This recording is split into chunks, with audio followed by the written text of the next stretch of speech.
Host करेगा, चलो host करो। स्टार्ट करते हैं एबल से। Hi guys, today my topic will be serous otitis media. So, serous otitis media is caused not infectively. It is caused due to allergic reasons, and in children they are presented as adenoids, non-infective mass, which obstructs the eustachian tube.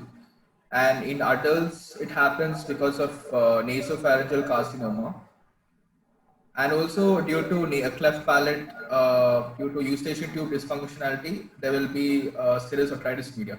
It's actually nothing. It's just sterile fluid in the middle ear. That's it. It's a clear fluid in the middle ear. So what happens is when a child, how do we know whether it is serous otitis media or not? There are many ways to find out. Initially, the child will come to you with a bilateral, painless, fluctuating hearing loss. They were painless, fluctuating hearing loss. Okay, bilaterally. Whereas an adult will come with a unilateral, painless hearing loss. Okay, so what we do an examination. Obviously, as we did in acute otitis media, we do an examination of the tympanic membrane, where you can see it is dull and retracted.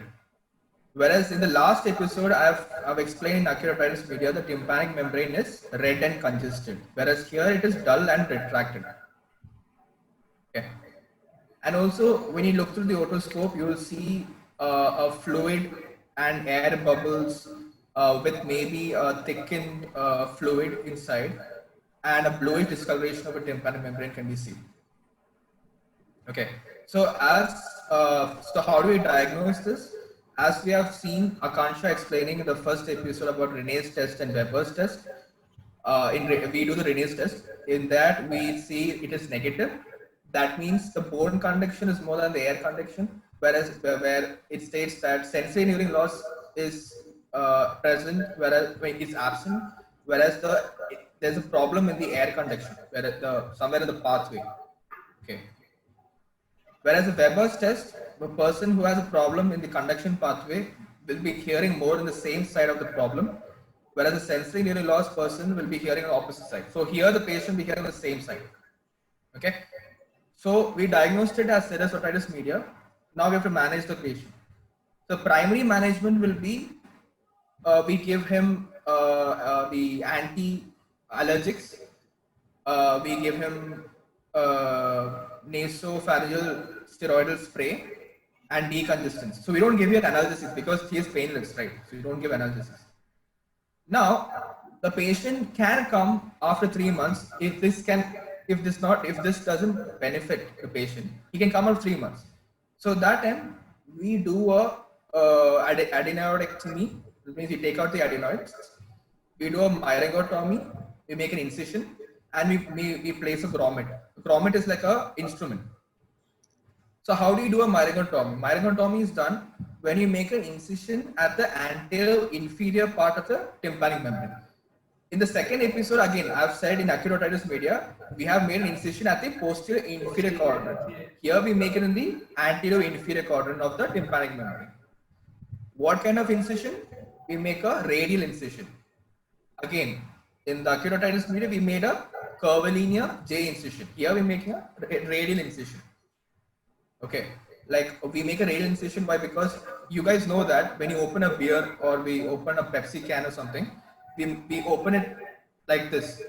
Similarly, we make an incision like that, and the fluid comes out more better, and we make it there because the eustachian tube is present more inferiorly to the tympanic membrane. So the ventilation is happening better there. That's why we make it there. Okay, so we make a grommet incision so that the fluid and the air can pass through the eustachian tube and it can clear the path of middle ear and the patient is relieved. Thank you. So I'm going to talk about the tympanic membrane. So the tympanic membrane is a shiny, pearly gray appearing structure which has a concavity on the lateral side. Then it has a cone of light in the anterior-inferior quadrant, which is seen when we flash a light during the examination of the tympanic membrane. Then the diseases of the tympanic membrane can be either primary and then secondary. Secondary are which are associated with other causes such as diseases of external ear or the eustachian tube. So coming to the first disease, which is retraction of tympanic membrane. Now, a retracted tympanic membrane, it appears very dull and gray, very dry and dull in color. It loses its shine, and it occurs because of an intratympanic negative pressure. So, this intratympanic negative pressure occurs due to blockage of the eustachian. So, um, so in a retracted tympanic, it is lost, so we cannot see that. And anterior polar folds, they become stiff. Next is myringitis bullosa. In this, there is a formation of hemorrhagic blebs on the tympanic membrane and the deep meatus. Now, the most common organism which is associated with this is Mycoplasma pneumoniae. Then the third is myringitis granulosa. This condition is seen with as in association with any disease of the external ear or the eustachian tube or any impacted foreign body. So here there is formation of certain granulomatous structures on the tympanic membrane, therefore known as myringitis granulosa. Then coming to herpes zoster oticus. Now here there is a viral involvement of the geniculate ganglion of the facial nerve, which causes formation of vesicles on the tympanic membrane and the deep meatus. And mainly facial nerve is involved, which is the seventh cranial nerve, and the eighth cranial nerve can also be involved. Then coming to trauma of the tympanic membrane. Now, tympanic membrane can undergo trauma because of any foreign body, which is sharp. So, any attempt at removing a foreign body with a sharp object, such as hairpins, needles, or Q-tips, can cause a perforation of the tympanic or trauma to the tympanic membrane. Other causes can be a sudden change in pressure experienced by the tympanic membrane or pressure which is exerted by a fluid column. So these can lead to perforation or trauma basically of the tympanic membrane. Now there are three layers of the tympanic membrane, that is outer epithelial layer, middle fibrous layer, and inner mucosal layer. Now whenever there is a perforation, when the tympanic membrane tries to heal, the middle fibrous layer does not heal. So it is only the outer epithelial and the inner mucosal layer which heals. And so a very thin membrane is formed. So the structural rigidity is lost. So that thin membrane is very much prone to further perforations of the tympanic membrane, which also occurs in serous otitis media. Here also the middle fibrous layer is absorbed.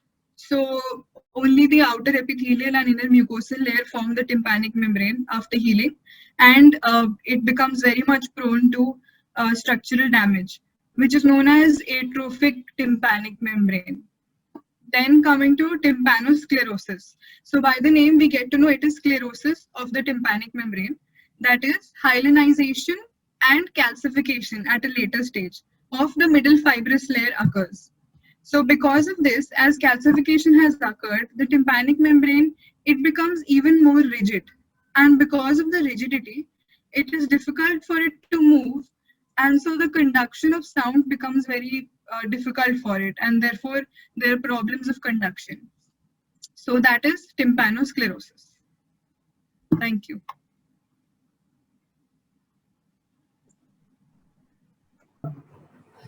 Shaurya, next.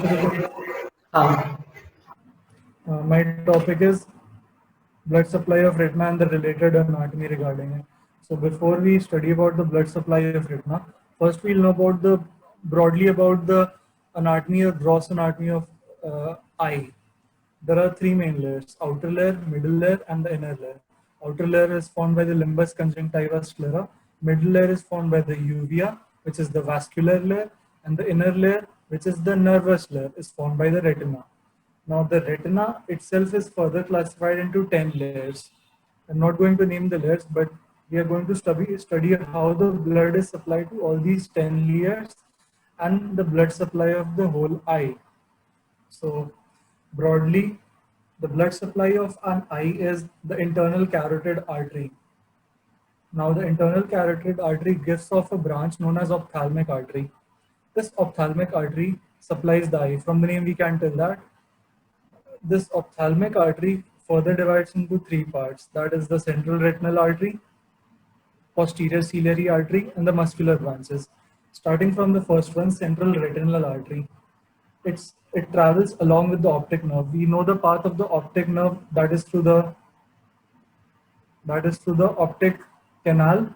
It enters the eye and and is responsible for the vision formation. So it travels along in the optic canal and supplies the outer 6 layers of retina. Now, what do I mean by the outer 6 layers? As I've already told, there were 10 layers of retina. And imagine an eyeball from outside to inside. The layer which is more outside are the outer 6 layers, and the layer which are inside are the inner 4 layers. So the layer which is outside, then the next 6 layers which comes inside are the layers supplied by the central retinal artery. That's all for the central retinal artery. Then the posterior ciliary artery. It divides into two branches, the short posterior ciliary artery and the long posterior ciliary artery. Now the short posterior ciliary artery enters the eye very close to the optic nerve, not along with the optic nerve, but very close to the optic nerve. Now we can imagine the optic nerve is at the posterior aspect, and just nearby around it, the short posterior ciliary artery enters, and it supplies the inner 4 layer of retina. Okay. And also sclera, part of sclera, and choroid. Now, this was one part of the posterior ciliary artery. The other part was long posterior ciliary artery. Now it enters the retina a little more lateral, that is further away from the optic nerve, and travels forward ahead between the choroid and the Bruch's membrane. Sorry, I got this wrong. Now, I'll come again. Now this long posterior ciliary artery enters further away from the optic nerve and travels between the choroid and the sclera, that is the outer layer and the middle layer of eye, and travels along up till the ciliary body, and there it divides into two branches. And there the two branches forms a circle around the iris root. It is the point where the iris is attached to the ciliary body. Here it forms a circle around the iris root, forming the major arterial circle. And further this